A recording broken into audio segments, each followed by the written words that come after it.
All'unanimità è stata eletta la signora Nobile come presidente dell'AICA. Lei ha ribadito che non c'è nessuna spartizione politica e che l'acqua deve restare pubblica.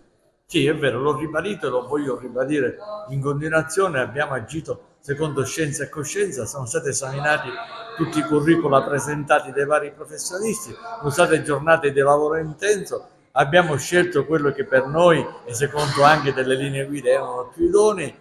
Penso che finalmente la meritocrazia abbia preso il sopravvento. Sì, certo, dopo più di un mese, quasi 25 giorni di lavoro incessante grazie ai miei colleghi sindaci, finalmente abbiamo trovato una quadra e abbiamo scelto, almeno a quanto pare a noi, i migliori curriculum che c'erano fra i 18.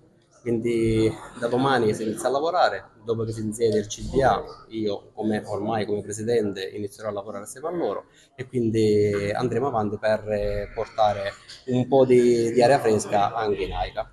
Ancora crisi idrica e molte ancora, c'è tanto da fare. Sì, c'è tantissimo da fare, anche se molte cose si sono fatte, anche se la gente giustamente si lamenta sempre perché l'acqua è un bene primario e quindi non deve mancare nelle case dei cittadini. Quindi anche per questo noi da domani inizieremo a lavorare perché anche la crisi dobbiamo cercarla di abbatterla. Sulla situazione debitoria dei comuni come vi comporterete? Come avete visto c'è il sindaco Provvidenza che a nome di tutti i sindaci ha protocollato un atto indirizzo.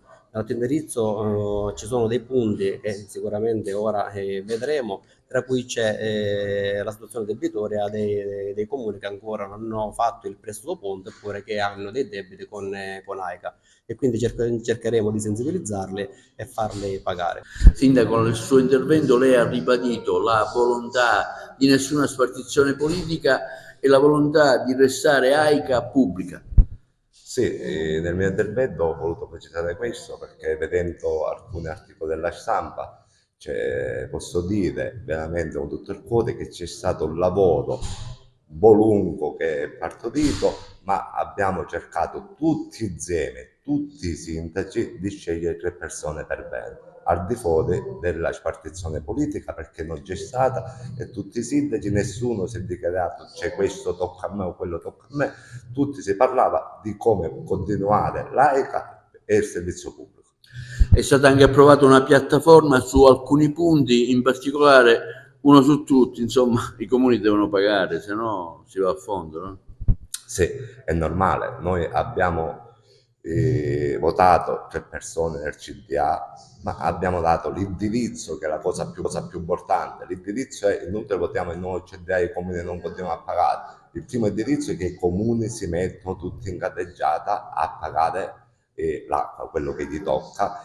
Poi c'è stato il prestito allora e alcuni comuni non l'hanno fatto, quindi l'abbiamo pure evitato nell'atto indirizzo che sarà votato da tutta l'assemblea di fare questo mutuo e poi andare a fare le battaglie opportune con il presidente Schifani, chiedendo, essendo solidi, se ci sono le condizioni, perché l'acqua di Sicilia Acqua si paga tanto, poi abbiamo questi decreti aggiuntivi, come poter risolvere i problemi e nella progetto di cercare di mantenere l'acqua pubblica. In questa assemblea di AICA, dopo un lavoro davvero certosino e in sinergia con tutti i colleghi, senza posizioni politiche o partitiche, ma facendo lo screening dei curricula che sono pervenuti, oggi abbiamo eletto all'unanimità dei presenti il nuovo CDA di AICA. Il presidente sarà la dottoressa Danila Nobile, il presidente sarà la dottoressa Danila Nobile, poi avremo l'ingegnere Borsellino e l'ingegnere Puma.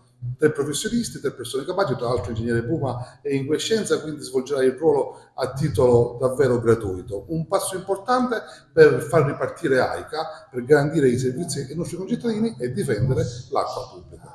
Avete respinto le accuse di spartizione politica, una cosa che ci tenevate tanto.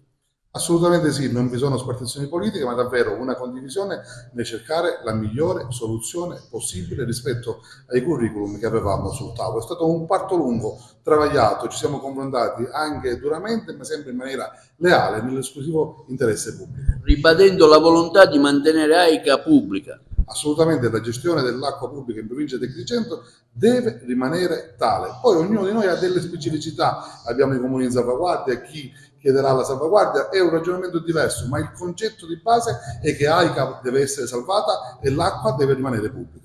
Esattamente, come in tutte le cose ci vuole il tempo, abbiamo ragionato, ci siamo incontrati, siamo venuti anche di sabato mattina, abbiamo passato al vaglio i curricula che sono arrivati, abbiamo cercato oggi di dare un CDA che avesse competenza, che si potesse dedicare alla società, abbiamo tutte le intenzioni di riportare la società in uno stato positivo in termini economici, diamo e lanciamo ancora una volta e cercheremo di fare di più, chiedendo ora con un CDA organizzato un incontro al Presidente della Regione perché possa intervenire nei confronti di Sicilia Acque per poter intanto questo debito che la società ha essere rivisto. Oggi anche su questo, secondo me, la cosa molto importante, non è stato eletto solo il CDA, è stato eletto il presidente anche di AICA, della società, e per questo ringrazio il collega Di Bernardo che ha continuato da facente funzioni prima,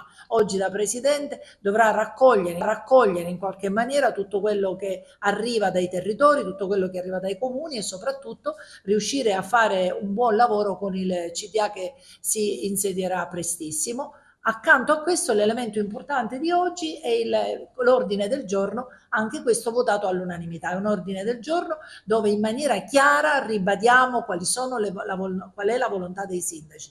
Anzitutto i comuni che hanno un debito con la società lo devono saldare.